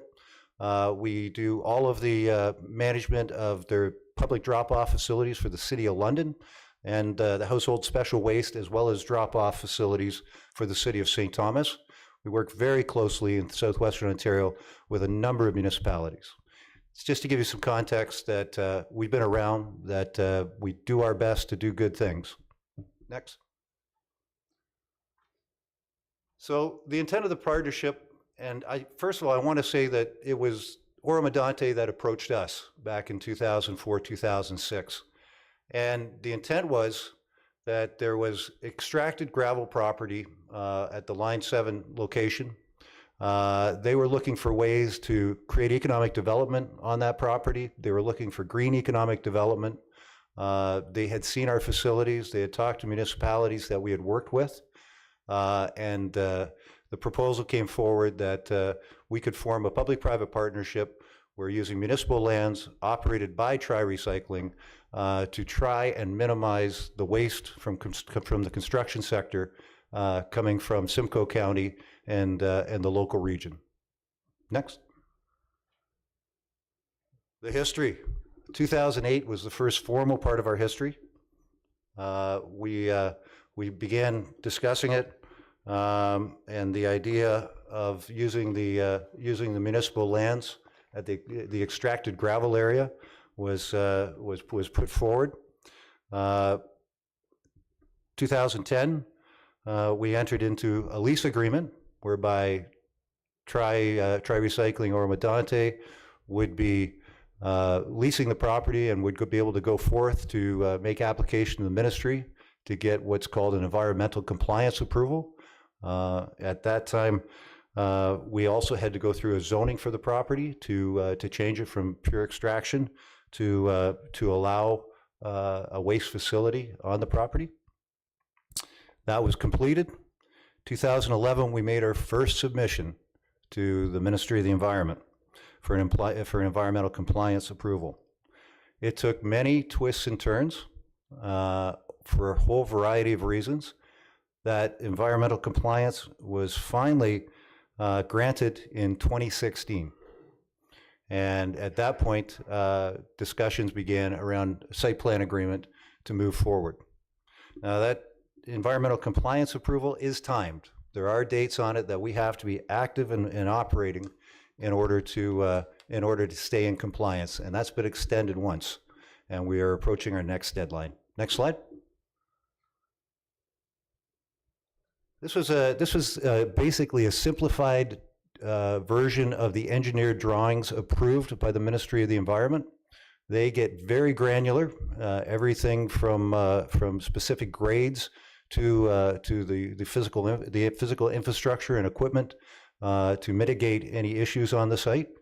One thing to note is that we are going to be producing product on the site. It is not going to be material coming in and then transferred elsewhere. We are going to be doing the recycling here. One of the reasons Oro-Medonte was kind of fit our model, going back as far, is your closeness to agriculture. Many of our products that we recycle are turned into agricultural product. A quick one is drywall. Recycled drywall typically can be made into a product that can be applied to soils to balance pH. Crops like ginseng have a significant impact on pH, and putting gypsum recycled drywall back on the land balances that pH. And we work with a number of agro soils firms. So they bring the problem to us. We design the recipe and use recycled materials to resolve soil issues. But I just wanted to be clear that we were going to be making products. Quick shot of what some of these products are, and I think we can go to our next slide. Quick version of what some of our products are. Coarse concrete can be made into various sands and gravels. Wood, of course, can be made into various mulches, some for agricultural use, some for construction use, and some for residential use. Shingles, it can be blended with recycled asphalt, and the product is superior than a typical recycled asphalt. The shingles give it bind. We currently sell that product to municipalities who use it for bike paths and shouldering throughout southwestern Ontario, and it's typically sold before we even have manufactured it. So again, what a great use for shingles that are currently being buried all over the province and in Michigan from where it's generated here and throughout Ontario. So our path forward in order to make this partnership happen so that we can start bringing diversion to Oro-Medonte. And you got to remember, anything that comes to this facility then and is recycled becomes part of Oro-Medonte's diversion rate. So you could be actually diverting exponentially more than the waste that you're creating, both residentially and commercially. So that basically what we need to do to go forward is to complete a site plan. And it's taken various twists and turns, but I think the critical part for council to understand is that the Ministry of the Environment, when they grant a license, they take primacy, both for the liability of the site, anything that happens on the site, if they haven't monitored it, regulated, enforced it, and it's abandoned, because they have a license on it, they are ultimately liable for the cleanup of the site and returning it to its original state. Part of the original lease was the municipality was going to revise its aggregate license to take those lands that we have leased out of their aggregate license, and I believe that still has to be done. And we need to do another update of the license, of the environmental compliance approval. There's two things we want to do. First of all, is we want to review the conditions and update them to any technologies, to any current engineering standards that may have modernized since 2016, and add what's called financial assurance. So typically, if you are having a waste site as a municipality, you're not required to give any security to the province. The province has a formula in place for private facilities whereby we have to put money in trust, and it's designed through an equation so that if the site was to be abandoned, there's enough money in that financial assurance to clean up any waste on the site, as well as deconstruct and return it to original use. If that money is not sufficient for whatever reason, the province is liable to top that up and make sure that the site is returned to its original state. We want to add that to the ECA, and that'll get, because they are the subject matter experts, because this is something that they do as part of their approvals process every day, or well, not every day, but on every private site, gives everybody the reassurance that this site in Oro-Medonte would never be abandoned. And it would be the Ministry of the Environment that would have to clean it up using funds that were held in trust, set by them. And those are reviewed annually, as well as a full audit is done on whether that financial assurance is enough or sufficient every 5 years. So they look at an annual report that we have to submit. They make sure that it's within the amounts that are set out in the financial assurance. So if we say there's going to be 20,000 tons of material on site and we have post-financial assurance for that, if our annual report says we took in 25,000, we have to then sit down with them and top that up. Every 5 years, they do a full audit both of the site, the engineering infrastructure, as well as the waste taken in over 5 years, and ensure there is enough money in that financial assurance to clean up if required. I just want to say that TRI, operating since 1991 with multiple licenses, we've never had an enforcement order, but this does give reassurance to residents and the municipality that the province is fully liable for anything that happens on that site under the lease arrangement. So that would be a next step as part of an ECA amendment. Next slide.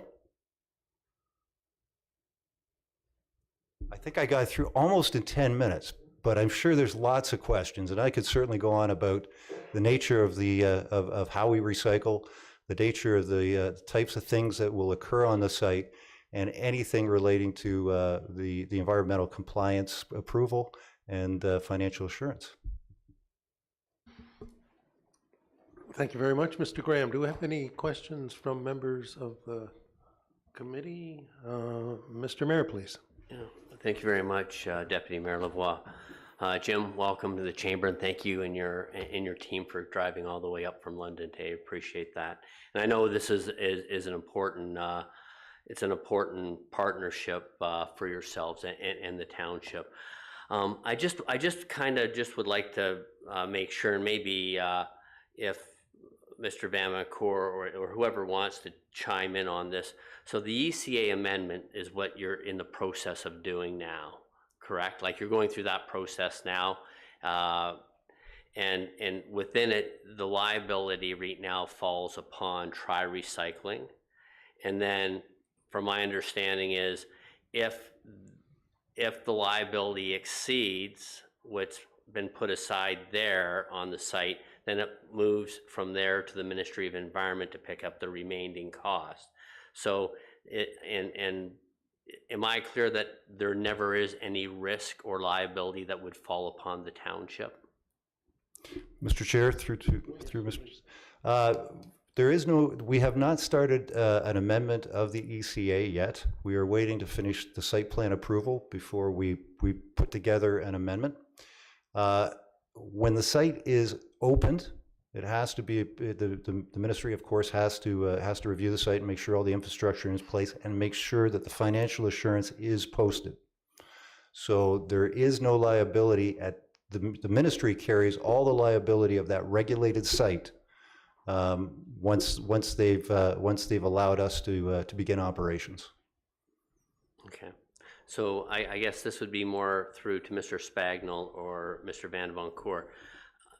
I just want to ensure that under any circumstances that the financial liability does not fall back upon the township. And would that be clearly articulated in the ECA when the amendment was done prior to the site opening?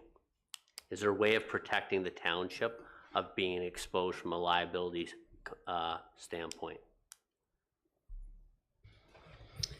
Through you, Mr. Chair, to His Worship, there are ways to protect the municipality. However, the ECA, as it's currently structured, is an ECA that has the name of the Township of Oro-Medonte as well as Tri Recycling. So it's in both entities' names, so the responsibilities fall to both entities.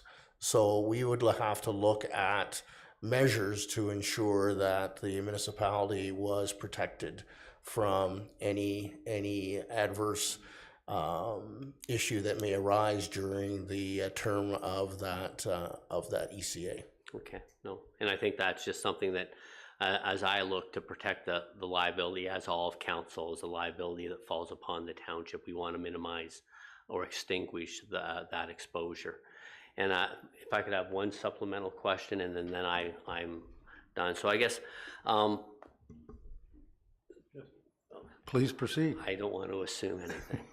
So, understanding that the original agreement was signed in 2010, I think a lot of the components are based on 2010 dollars.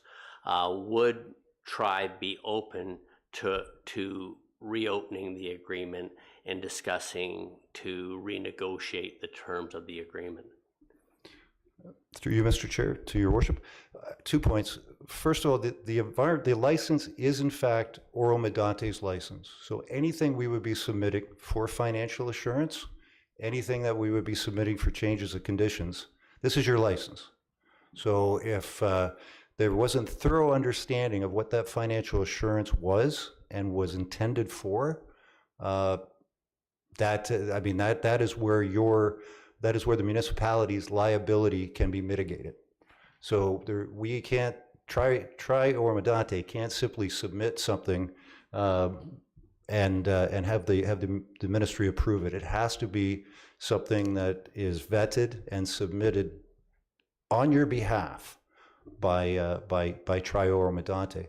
So understanding how financial assurance works and ensuring there's sufficient financial assurance is something that's the subject matter expert, or the ministry is a subject matter expert on, and would require a thorough process to ensure that the security posted would clean up any considered liability for the types of operations we'd be doing on the site and return it to original use.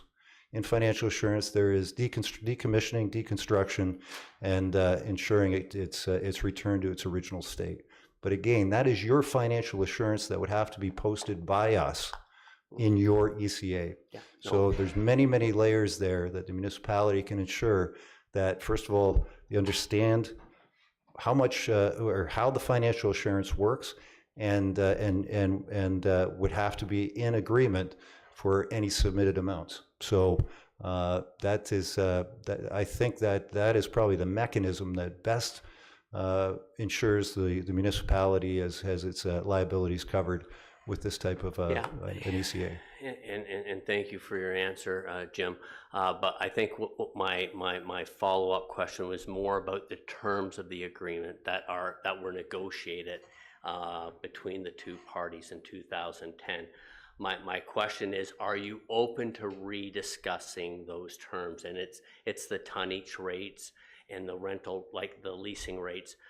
And I don't need to get into the details and all that at this point. I'm just wondering, is TRI open to renegotiating and rediscussing those terms? Subsequent to finishing a site plan agreement and discussing what the amendments may be for an ECA, again, to date, TRI has invested hundreds of thousands of dollars to get the ECA we have currently. And it is in the lease that it is the municipality that is responsible to get the aggregate license adjusted, as well as do the site plan agreement. So at this point, we are out in this partnership, and we're looking to move forward. So after we understand how much the financial assurance would be deemed as set out by the ministry, and any terms of site plan that could financially impact the business model that we did when we did the original lease, we'd be pleased to talk about that. But at this point, those are big unknowns in the financial model. So until those are known, we can't say that there's any more room in that lease. Okay, thank you. Thank you very much for those questions. Any other questions from? Okay, not that I'm overly familiar with. Oh, sorry, Councillor Schell, would you like to proceed? Yes, thank you, Deputy Mayor. My understanding of recycling is it's not going to end ever. It's not like you're digging aggregate out of the ground and that pit now has to be, returned. As long as we've got building going on, materials moving, it's a never-ending revolving door. Through you, Mr. Absolutely. Yes, I mean, please that's the goal of us recycling. Is materials are coming in, and we're turning them into products going back out, and those materials otherwise would have been landfilled. So yeah, it's hopefully just an ongoing stream of material in and then product out. Thank you very much. Thank you for the question. I was going to say I'm not overly familiar with the current state of affairs with regard to environmental compliance. However, over and above the financial assurance that gets posted with regard to the site, is there an opportunity to insure over and above that limit? I would suggest that as we work with staff on this next ECA amendment and they understand financial assurance, its complexity as well as its comprehensiveness, you're best to leave the subject matter expert and conditions with the ministry, because they regulate the site and they carry full liability on the site, even if they've misjudged financial assurance or something came in unregulated. Ultimately, if they've regulated the site, they are liable for the site. and the cleanup of it. Okay, and then given that there is an operator and a license holder, we being the license holder, the township, and you being the operator, in the event of a catastrophic spill, maybe that has been accounted for in the environmental impact study or not, would that be part of the contemplation around the amount that was required to be posted for the risk? So the waste that are the waste in an ECA are very clearly identified. What Right. we can take, what we're going to do with it, and how it's managed Yes. while we're processing it. Yes. If something comes in that is outside of that would be deemed illegal to that ECA. Right. Ministry still holds full liability because they are the enforcement body. So if something glow in the dark happened, ultimately it is a failure of their, it's a failure of their regulatory steps. And they would first go to the operator. Yeah. And failing that, they would ultimately be liable because it was their standards and enforcement that didn't meet the test. Okay, I have some personal experience with the matter, but having had some control over nuclear sources at one point or other, and I do know that those kind of products can be difficult to handle, and parties can be subject not only to damages arising from loss of control, but also damages arising from prosecution of the license holder. So with that, I think I'll suspend any further questions from myself, and if anybody has any clarifications, I've passed the microphone over. Mr. Chair, the glow in the dark was probably not the right reference given your background. Not in my instance. The ECA clearly states the types of waste that can be accepted, and there's nothing that can leach in those wastes. There's nothing protrusible, including household garbage, that can be received on the site. It is only inert construction materials. Yeah. And I think that's the sort of the critical lens you look at from a liability point of view. And should something outside those wastes, that would be a violation, and ultimately a failure of the regulatory agency. Okay, and thank you very much. We appreciate that. And with that, I think did you have any further comments on the matter? We look forward to working with All you right. and making this a center for diversion in this region because, currently there is nothing being recycled to these quantities in mid-Ontario. Okay. We recycle in southwestern Ontario well over 170,000 tons a year, and we are probably the largest construction material recycler in the province currently, just from our footprint in southwestern Ontario. So we'd love to bring those economic benefits and diversion benefits to Oro-Medonte. Much appreciated. Thank And you. Thank you very much again for making the trip from London. Well, as we talk partnership, I think it was important for us for you to see our faces and to understand our story a little bit. Again, chambers are very familiar, but we look forward to getting to know all the new faces. Thank you.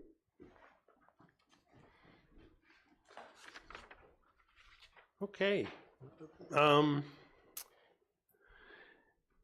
We move on to item 8A. I may have a motion for item 8A. These will be the reports from municipal officers. Oh, yes, Madam Deputy Clerk. We have a draft motion to receive. Yes. Thank you. Yes. Moved by Clark, seconded by Young. It is recommended that the deputation presented by Jim Graham re-update on private/public partnership of the Oro-Medonte Community Environmental Center /Tri Recycling be received. Yes. May I call the vote, please? All those in favor of receiving the deputation? That motion is carried. Thank you. And we'll move on to reports from municipal officers. May we have a motion for item 8A? Moved by Shell, seconded by Clark. It is recommended that DS 2024-093, George Vadaboncourt, Manager, Planning, Special Projects, re-information on the status of the Tri-Recycling Site Plan Application Number 2016 SBA 14 be received. Thank you very much. Any comment or discussion with regard to Mr. Vadaboncourt's report? Seeing none? Sorry? Oh, sorry, George, I didn't see your card. Please proceed, Mr. Vadaboncourt. Thank you, Mr. Chair. I'd just like to speak briefly to my report. I don't intend to repeat much of what was presented. I thought Mr. Graham did a very good job presenting, but I just wanted to touch on a couple of highlights, if I may, from the report.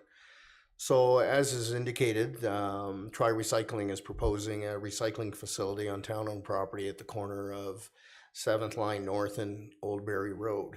And they have an environmental compliance approval for recycling on that property, and they're only allowed to accept construction and demolition waste, leaf and yard waste, white goods, tires, waste electronics and electrical equipment, and excess soil. As indicated, most of the material will be recycled on site and into a finished product and sold. And material that cannot be recycled will be shipped off site. A portion of the property is subject to the lease is zoned aggregate resource 1 exception 189, which specifically permits a recycling operation, and this zoning was approved by the OMB back when the OMB existed.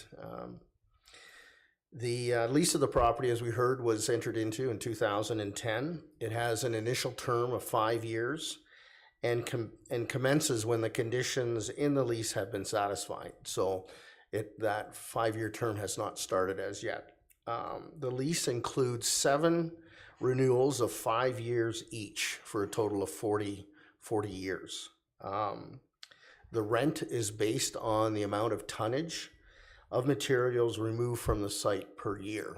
And during the first term, that amount is set at $1 per ton with a floor guarantee of $24,000 per year during the first term. So if they don't remove $24,000 worth of material, the municipality is guaranteed $24,000.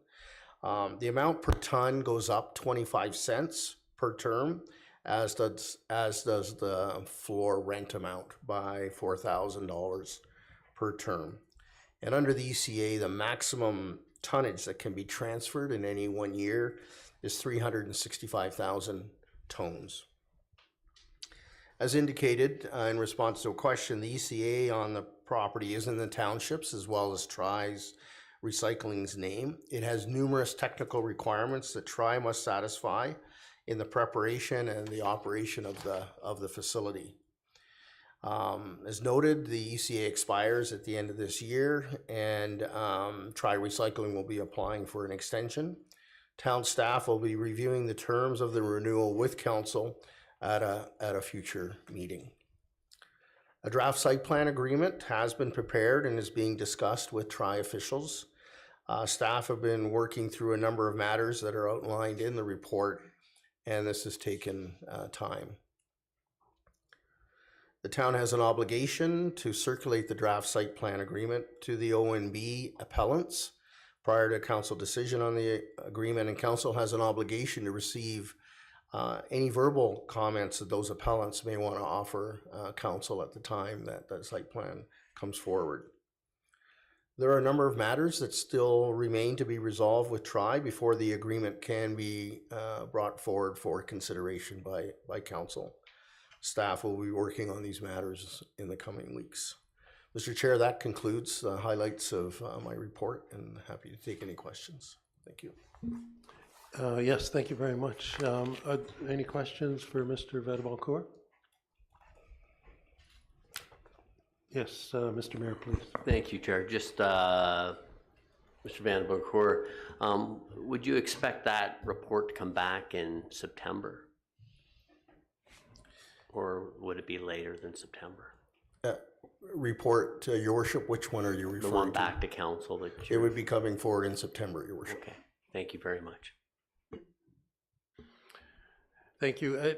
My one question, is it possible to simultaneously operate the aggregate license and the recycling license?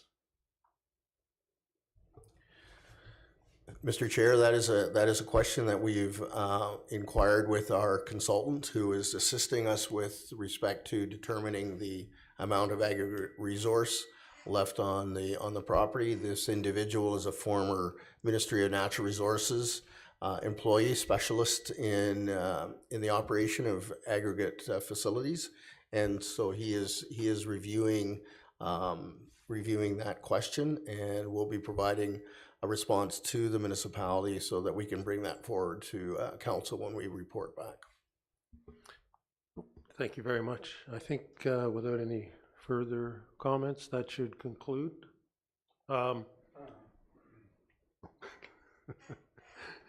May I, we've already had the motion, correct? Yes. Yes. So may I now call the vote? Please, all in favor? The motion is carried. Thank you. May we please have a motion for item 8B? Madam Deputy Clerk. Moved by Young, seconded by Greenlaw. It is recommended one that DS 2024-098 George Fedaboncourt, Manager Planning Special Projects, Rezoning Bylaw Amendment Application 2024 ZBA 05, Gail Andrews 10087 Highway 12 be received and adopted.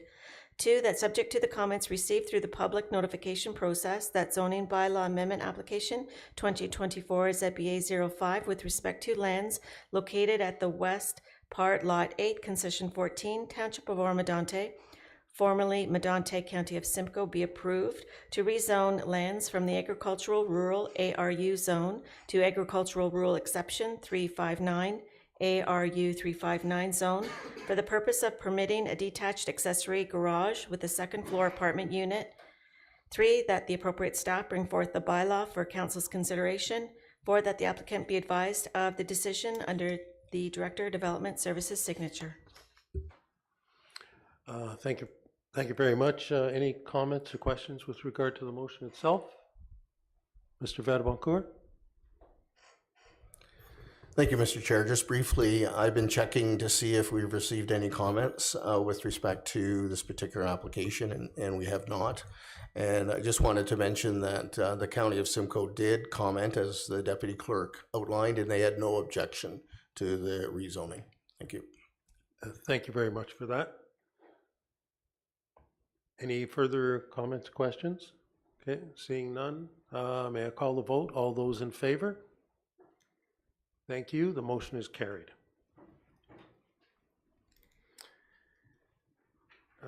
May we please have a motion for item 8C? Moved by Shell, seconded by Clark. It is recommended one that DS 2024-101 Andy Karaskakis, Manager Planning Services, Reminder Variance Application 2024-A29, Vode and Esther Sabet, 15 Georgina Drive be received and adopted. 2, that minor variance application 2024-A29, specifically to install an in-ground swimming pool with a reduced setback from the average high water mark of Lake Simcoe of 15.0 meters, 49.2 feet, on lands municipally known as 15 Georgina Drive, Township of Oro-Medonte, be approved subject to the conditions as outlined in DS 2024-101.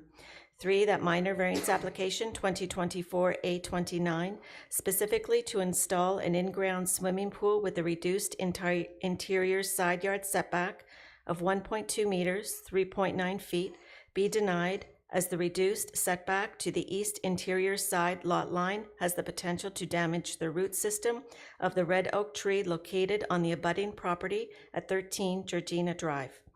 4, that the applicant be advised of the committee's decision under the Secretary Treasurer's signature. Thank you very much for that. Any comment or question with regard to the motion from members of the committee? Okay, seeing none. May I call the vote, please. All those in favor of the motion?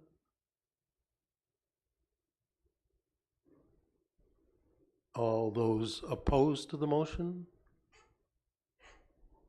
Okay, the motion is carried. Okay, with that, we have concluded the reports of the officers. And the next meeting date will be September 4th. So everybody get ready for that. Madam Deputy Clerk, may I have a motion to adjourn? Moved by Greenlaw, seconded by Young. It is recommended that we do now adjourn at 7:40 p.m. Thank you very much. All those in favor? Okay, thank you. The motion is carried. Mayor Greenlaw, it's over to you now for the council meeting following the Development Services Committee. Thank you very much, Deputy Mayor Lavoie. I'd like to call the council meeting to order. May we please have a motion to adopt the agenda, Madam Clerk? Moved by Young, seconded by Clark. Be it resolved that the agenda for the council meeting of Wednesday, August 7, 2024 be received and adopted. All in favor? That is carried. Are there any pecuniary interests to declare? Seeing none, may we please have a motion for the draft minutes of the previous council meeting, Madam Clerk? Moved by Lavoie, seconded by Shell. Be it resolved that the draft minutes of the council meeting held on Wednesday, July 3rd, 2024 be received and adopted as printed and circulated. Are there any changes to the draft minutes? Seeing none, I'll call the vote. All in favor? Opposed? That is carried. May we please have a motion to approve the recommendations of tonight's DSC meeting? Moved by Clark, seconded by Lavoie. Be it resolved that the recommendations of the Development Services Committee meeting held on Wednesday, August 7, 2024 be adopted. All in favor?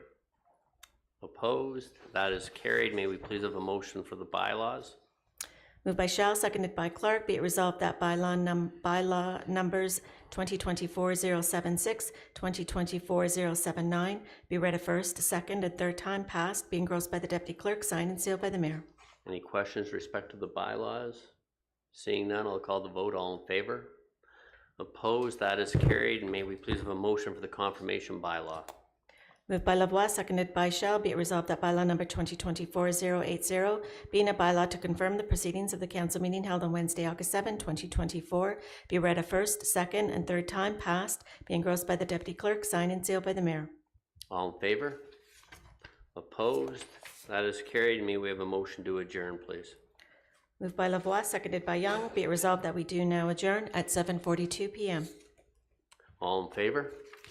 Opposed? That is carried. And everyone have a great weekend, and thank you very much for a great meeting tonight.